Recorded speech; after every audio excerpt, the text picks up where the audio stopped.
Well, they definitely didn't design this one.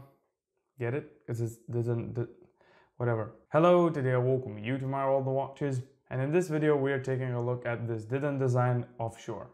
Let's see what it's all about. I know this joke is not mine. It has been around as long as this watch brand exists, but I thought it was funny.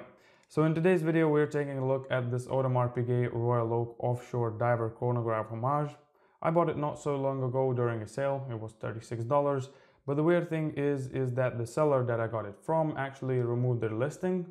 I thought I would check the price and it's no longer there. This one is so close to the original deal that you can practically call it a copy. Nevertheless, it's a very nice watch that I was actually very surprised with. The quality that you get for the money is very good. This is not my first encounter with Didun Design. I actually had another offshore homage but sold it shortly after because of some quality control issues that we'll talk about later. This one is a lot better, so yeah, let's take a look at it. So as always, we'll take a look at the dimensions, overall design, and then I'll tell you my final thoughts.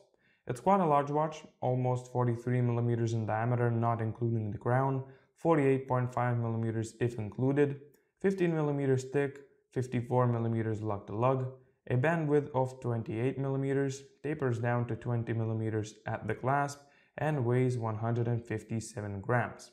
Even though it's quite big in terms of dimensions, it actually looks rather normal on my 7-inch wrist. Let's start off with the band. It's extremely well made. First of all, the clasp is made out of metal, feels very secure. The brushing on it is near perfect and it has a Didun Design logo on it. The rubber of this band is extremely soft and flexible, confronts the wrist nicely. One of the band keepers is loose and the other is held by some guards on the side. They keep the band in place perfectly fine. Also, the band is secured into the case by these screws. I would go as far as to say that I would pay the whole watch's price for this band. It's that good. I was very surprised when I got it. The case back is very simple, secured by 8 screws, and I just left the sticker for your satisfaction right now.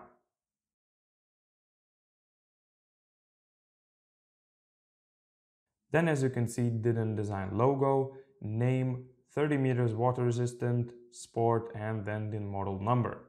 Yeah, the case back is very simple, nothing special really. The finishing is also very astonishing at this price. The brushing of the steel is just perfect. On some other Royal Oak homages, I see that the brushing is overdone and then the whole watch appears cheap. On this one, it's executed very well. Also, in contrast, the screws, the part around the bezel, and these sides are polished. The polishing is also great, no problems here. They even put this black rubber ring in between the bezel and the case, same as original does. The chrono pushers and the 2 crowns on both sides are made out of plastic and the crown is signed. They also contrast with the black and yellow theme very nicely. Now we come to the dial. By the way, this watch is based on an Audemars Piguet 26703 ST.00.A051CA.10. That was a mouthful, and as you can see, there are practically no differences on the Didun design. The subdial placement is the same, the inner bezel is the same, indices and so on. So let's take a look at it. First off, it's covered by hardened mineral crystal, not as scratch resistant as sapphire but stronger than a regular mineral crystal. And it's one of the most nicest dials I have ever seen on this budget category. It's, again, executed very well. The little squares on the dial are engraved so well. This is not just a printed on dial, the squares actually pop out. We have an outer ring around the dial and also an internal bezel. Didun Design on top, and the joke that I told in the beginning of the video wasn't the only one. If you paid close attention, you saw that the case back said 30 meters water resistant when the dial says 300 meters/1000 feet. I have no idea why would they put this writing on a watch that only has 30 meters of water resistance, but I guess they were trying to copy as much of Audemars Piguet as possible, but that is just comical. The raised indices are silver in color with a white line in the middle of them. I can't see no problems here, and also what I was really surprised by is that the lume is actually quite decent. Here's a lume shot. It doesn't stay for too long, but it's pretty good. The things that I found different from the original design on this one is the minute hand is yellow and the seconds hand has a yellow tip. Also the right subdial hand is yellow when on original one it's white. And I also have to give them credit for such a good job on the subdials. They actually have a texture. I'll try to get my camera as close as possible so you can see.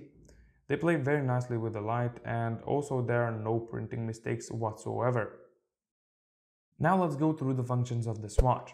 I couldn't really find what movement this watch actually uses, but some say it's a Seiko Quartz movement. I got this watch on May 29th, so a month ago, and since then it lost 1 second, so the movement is very accurate and performs how it should. It misses the indices almost every single time, but it doesn't bother me that much. There's no screw down crown, you just pull out the crown and set your time, and as you can see the arrow on the subdial at 3 o'clock moves, and that is a 24-hour indicator. It's synchronized with the hour's hand as you can see. Push the crown and the time is set. The only thing that I couldn't understand was the purpose of the subdial at 9, maybe you guys can tell me. If you press the top right button, the arrow goes backwards, and if you press the lower button, it goes forward. The weird thing is that it doesn't go in increments, but rather it sweeps for a bit and then stops. Tell me in the comments if you know what this subdial does. And now we come to the coolest thing to me on this watch, the integrated bezel. It's set by this crown on the left side, and it's a screw down crown, so you just unscrew it, it pops out, and now you can set the bezel. The bezel is actually bidirectional and made very well. My main concern when buying this watch was that the bezel won't function properly, but it actually does perfectly fine. It's very satisfying to turn this bezel when you're bored. As I've said, I had one Didun Design watch before, but had to sell it shortly after because the chrono function was not working properly. So I'm very glad that on this one everything works as it should. Now we come to the negatives, and I have a few. First is not so much a negative, just a note to you if you're planning to buy one for yourself. The band gets dirty very fast because it's a bright color. If you would go for the blue or the black strap one, the problem probably will be solved, but that's just design, and yeah, it's not a negative, just a note. The first negative would be the writing of 300 meters / 1000 feet on the dial. It's completely unnecessary and the watch would look a lot cleaner without it. The other thing is that there are a couple of dust particles under the glass.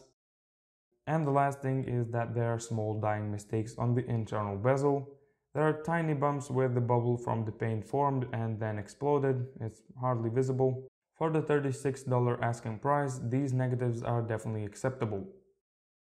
So there you go, here's my review of this Didun Design Offshore homage. I think it's a great watch that you should take into consideration. You get a lot of watch for your money and it's definitely worth the asking price. So if you have spare $40 to spend, I would advise you to look into this one. Of course, on these Chinese watches, the quality control issues almost always occur, but I think it was worth a try and I'm very pleased with this piece. And as always, if you have any questions or suggestions, please leave them in the comments down below. And if you like my video, please leave a like and also consider subscribing and hitting that little bell so you'll get notified when I upload a new video. And now thank you for watching. I'll see you next time.